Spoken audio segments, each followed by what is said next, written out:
On met le feu au paradis.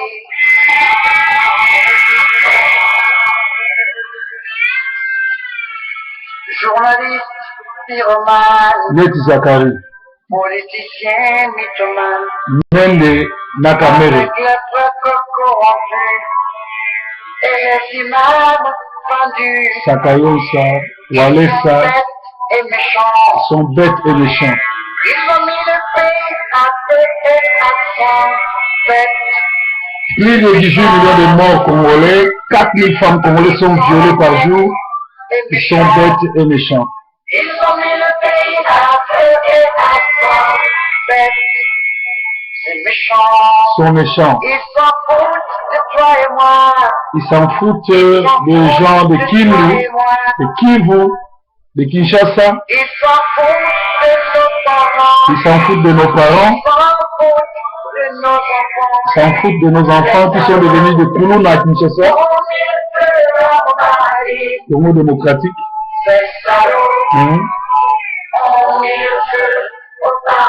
On les aura. Merci Alpha Blondy, merci Alpha Blondy. Tozali Awa en direct qui a Mongalema à Manchester avec Proverbe 30. Émission Lelo, isa émission moko nzamba inspiré nga parce que nayambi ba te belé kouta Canada, Amérique, France, Irlande, koya komona ngai. Naza kutuna ba journaliste oyo. Moso ba bengi nga tokuta na le 13 à Paris. Bazoya justement pour baya kokuta na ngai. Alors tozana maman na biso azali awa pona ba raison ya sécurité na ye. Puis toboyi ko sa publicité a komona na te mais bo ba voir na ye. Azali française d'origine congolaise. O eza deuxième fois azoya kotala biso. Nazo benga ye maman X pona ko protéger ye na koninga a perception mbote maman X. Mbote. Loba mwa makasi po bato bayoka. Mbote pasteur. Alors nalinga vraiment ko ba pasteur te nalinga messager. Parce que au moni bato bauti be na Paris alors bini ba pasteur congolais so baza balani ba aventurier. Alors yango na melo nalinga na za na mêler na ba aventurier te pour na limite ke na ko sa ba aventurier na msala nzambe. Alors na moni oza moko ba mama oyo to fetaki na yo to salaki veiller au côté de retraite même so il y a 3 jours na banzembo to za koyemba yo poza koyemba na kati na ina yeba au découvrir ngande nous autres musika Paris ti Manchester au yeba ngande nous mona ngande yo landinga pourquoi donc na yeba ki de message internet na zaika koluka luka et puis na yeba ko ya na émission moko basala kina ekanga donc là on a mon émission wana vraiment na zaki épaté pour voir que vraiment aza koloba biloko sans vraiment avec vérité quoi je dis ah là ça c'est vraiment mosala nzambe penza yeyo parce que oyo toyebi ya kala oyo pe tolandi mingi mutu moko alobaka ndenge azoloba te vraiment nazalaki touché na makambo azalaki koloba na vérité oyo azalaki koloba ko cracher sur le pasteur mabe bazosala tout ça parce que nga naza moko oyo vraiment namoni mpasi mingi na baministère ya bafaux pasteur donc vraiment na bana totamboli baveye bawapi naketi ba Côte d'Ivoire nayaki ti awa na Londres na 2000 nalandaki pasteur moko likolo kaka ba délivrance donc vraiment namoni mpasi mingi lere naye ko découvrir le messager na sur internet vraiment nazalaki très contente et puis naye kobenga ye lere nabengi ye nayebisi eke na oya donc nayaki nazalaki awa le 31 donc topasaki ba fête ensemble enfin topasaki nouvel an ensemble donc on a jeûné c'était la première fois de ma vie na jeûné le premier hein, pendant que bato mosusu bazolia bazomela biso tosali 3 jours ya prière et na 3 jours ya prière wana le messager ayebengaki soki nzambe alobi lelo te aloba ata moko mosusu naya akoloba mais lere nakendeki mpe nzambe asololaki nanga me nayebisi ye mpe te wana azwaka apprendre aka ndenge nazoloba sikoyo voilà donc nzambe alakisaki eloko moko oyo vraiment natiaka te na vie nanga eloko moko oyo pasteur moko mpe te oyo nalanda ntina ba Côte d'Ivoire ntina na ba Londres na ba 2000 wana ayebisanga mais nzambe asololi na nga na prière à 3 jours oyo tosalaki awa. Donc vraiment eza naza na esengo mingi par rapport à séjour na nga awa nalekisaki awa epuis nakendeki nazongi susu. Donc toza toujours na kati ya baprière vraiment nzambe azosala naza vraiment nayebi ndenge na koloba te mais vraiment nasepeli mingi na mosala nzambe. Le messager ndenge aza koloba mpona bapasteur ndenge aza kotia bato nyonso na nzela parce que c'est pas facile de dire la vérité à quelqu'un, c'est pas donné à tout le monde. Et ceux qui y a nzambe apesi force ya kosala oyo azosala, moi je vois pas que c'est mauvais parce que bato bazocritique mingi, bato bazotinda bamenace ya kiriki ezouta, mais bon ye aza komaintenir kaka position oyo nzambe apesaki asalela ye azoloba verité te na kati ya verité wana aza kozwa eloko moko te ke asenga bambongo ozomona, mais aza menace na famille na ye puta nyonso wana azosala eza mpona ke bakongolais oyo baza na kati na kobunga toluka moyen tobongisa bacaractère na biso. Zela CX, le temps oyo ozali awa combien de coups de fil oyo nazwi bien que bato babenganga mingi bamosusu mpona koyekola bamosusu mpona kotuna baquestion, mais ntango ozomona ndenge bato bazomenace nga nde bato bazofinga nga esali yo nde depuis tant le peu de temps passé na nga pendant le 31 tu okendeki Paris oyo ozonga susu okoki kodécrire koyebisa bandeko bayolanda biso le messager vi na eza ndeni? Vi na eza le messager vi na eza simple, c'est pas un homme orgueilleux. Vraiment, c'est pas pour le flatter parce que aza pembe nanga, non. C'est vraiment dans la simplicité, toujours vivre vraiment koyamba batou dans la simplicité. Et puis voilà quoi, c'est ce que je peux dire. Moi, je vois pas l'orgueil ou bien l'arrogance ou bien menace ya bambongo, non, non, non. Il n'a pas ça. Il n'a pas tout ça là. Vraiment, il accueille les gens à bras ouverts, à cœur ouvert. Et puis, il aide, il fait ce qu'il peut faire pour quelqu'un. Il n'est pas Dieu, mais il fait ce qu'il peut faire par rapport à la force aux amba pesilier réellement. C'est excellent, oye, awa, ozomona, ba facture, ozomima, bana borphelin, ou nazo foutela la minerval, pour aider ba misusu pour adopter. Quand ozomona ke nazo, na enseigner pe na oui maman, soko lingo vivre lipamboli, za ko soutenir ba bola, ba veuve borphelin. Et ça, lui, on est vraiment, il a témoignage est bien parce que vraiment, si on peut faire quelque chose dans ce monde, on le dit qu'il faut aider la bola pour ce que l'ingé vraiment pousse à la personne. Il n'y a que ça que Dieu nous demande, pour aider l'orphelin, la veuve. Donc, ban à bazo téléphoner, messager à la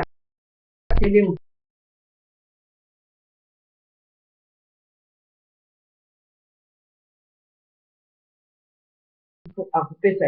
Donc, si on va facture, na mona va facture dans ces oya, tout ça, na bateau, bazo benga na kisasa, pour na bambongo, pour na borphelin, nous soit na mona qui a. Et nzambe pasali grâce, lelo na zwi chèque, ya gouvernement mboko il y a 275 boye, oyo na yebi place outi te me batindeli ngango, pourtant, na outi benga dingo funa tindele mbongo, bana mosusu ya borphelin, tout et tout. Ça dit, tant que vous obimisa mbongo pour na nzambe, nzambe ta s'occuper na. Alors, bani pour la maman, où on a place à soutenir les orphelins opprimés, comment on l'a ba pasteur, ba pote, en soi, on soutenir dans un ministère ma bête, mais quand on soutenir la pasteur à l'okuta, bazo kosa, bazo yibame, bani on aider les orphelins opprimés, de mon monde à qui bateau na yedara na yebi damote, na la sango pe na TVT, mais na zo beta mbela po, bat musupe ba sala, bat pe c'est pas dans la tête, mais na tia ba numéro ba famille wana ba rejoindre ba famille wana qui, ba joindre ba maman ba pe sala. Voilà, moi, ce que je peux conseiller aux mamans, tout ça, ma maman, tout aussi, tout ça, la banane, la bandaku. Donc, l'ikama pe gokoya, un jour, moi, la note a pu se retrouver quelque part dans le néant. Donc, vraiment, ceux qui ont participé, na action, il y a la veuve, na borphelin, dans la Bible, et vous allez vraiment bien. Une maman, par mois, pendant que moi, pendant la bana misat, pendant que bana no misat bazolia, les ça peut attendre moi na moko, attends moi 20 livres, moi 10 livres quelque part, ce serait vraiment une bonne chose. C'est ce que je recommande à tous les mamans. Bazo responsabilité, à moi na moko na Afrique et vous allez bien. sikoyo na expérience oyo yo olekaki okamwaki oyaki oyoki obandaki koyoka bamateya na lobaki ke tokabela nzambe prémisse ya première journée na biso ya 2015 olie tolia tomela ndenge baninga bazalaki me biso togenaki deuxième jour toliaki ka bafruit mpe tomelaki ti na troisième jour tomoni moto tobimi nango talaka banda nabimaki le 3 janvier l'émission ecartona lokola na ecartona te tozozwa bainvitation tozozwa bappel bamenace mpe ezokola parce que mosala so ezokola bamenace ezokola bamosusu bazokoma na internet bamosusu bazofinga mosusu tobenga awa na yebi se bepiblie yango alobi napiblie yango mpo osala publicité na yo omoni ndenge na expérience wana mpona yo esali yo ndenge na bino chrétienne. Ben, expérience, il y a jeune wana vraiment, pour moi, ndenge na otalo ba tout à l'heure, c'est la première fois. Et ça vraiment, et donc, mon voit bien, au Kabelantam des journées, le 1er janvier, l'air mois et Zobanda. Et ça, quelque chose que j'ai jamais fait dans Tabo Moinanga. Na sali en moi, et puis, na c'était là, pendant que Bamsou Bazo, c'était là, qu'on a Bazo, mais là-bas, whisky, bani, puis c'est au Génaki. Donc, et ça là qui, et ça l'inga bien, et puis, na ndenge pe musala pe après jeune namoni musala vraiment et mati parce bazo benga donc musala ekomi na ba notamment ya kobenga mususu ya nini na ba menace pe et mati donc c'est Dieu quoi. Voilà. Ok, na bansi bouti kolanda ser na biso CX na ko retenir yo longtemps tu es souvent na moya suka au revoir. Moi, 2 personnes ou 3 personnes ont fait sa beauté, tout le spécial au niveau avant la clôturer et mais le spécial dans le Bakar, na ba maman, toujours qu'on bête c'était vraiment c'est tout ça la photo et des orphelins à Moukanabiso. Voilà, toujours de là, Kabila Zomon, Kabiso passe d'accord, mais celui qui sont morts peut au bandit qu'on doit responsabilité, conscience, nous sommes pas vu conscience, il y a qu'on doit charge ya muke l'air Kabila on peut akolinga ko soki akolinga ko vanda soki combien des années akoya ko situka bana musupe ba koli na mayele na makambo ebele o yazo ko kanela te tu vois donc to ba maman to la responsabilité na biso en tant que maman to soutenir bana na biso baza bana na biso voilà et puis mon mususu ya suka ngeka vraiment na remercier le messager na ndenge vraiment ya minga wa vraiment je me sens comme si j'étais chez moi. Il n'y a pas vraiment de différence. Vraiment, tout va bien. Et puis, c'est un homme de Dieu pour moi. Hein, vraiment, parce que nul n'est prophète chez soi. Donc, c'est toujours compliqué. Vous n'allez pas na yo, bat baron Timothée, mais bat nous sont des barrières on dit mais là. Bat Manchester baka moka, ndenge bamuna kana avion Manchester bat bazo ka kutala. Match ya City na Manchester United me bayaka susu awa na monga njema kuyako na prière bazoita ba Canada kuita France kuita Belgique Hollande Irlande bazoya prière ezoka musabango parce que Bible le bara nul n'est prophète chez soi et puis tozana koyeba ke batu ebele bazana kati ya soloka ndenge 1 Timothée 4:1 elobi ke na tanga suka batu bakopona doctrine ba démon ya ba sataniste pour na kokende ko sangana na bango église ebele lelo ezali église dirigée par des pasteurs sorciers na ba sœurs sorcières oyo bazo kota pona ko induire ba itinéraire alors na pesi nzambe merci na ba oyo nyonso tu bazo pesa confiance na ba oyo nyonso tu bazo benga surtout na ba oyo nyonso tu ba ko contribuer parce que tout baki tu ana posa $50 50 livres na mututu wazali ko supporter biso pour na radio na sur l'internet et pour na ba orphelin na ba opprimé ceux qui vraiment est touché à cœur aux na ba compte bien aux na numéro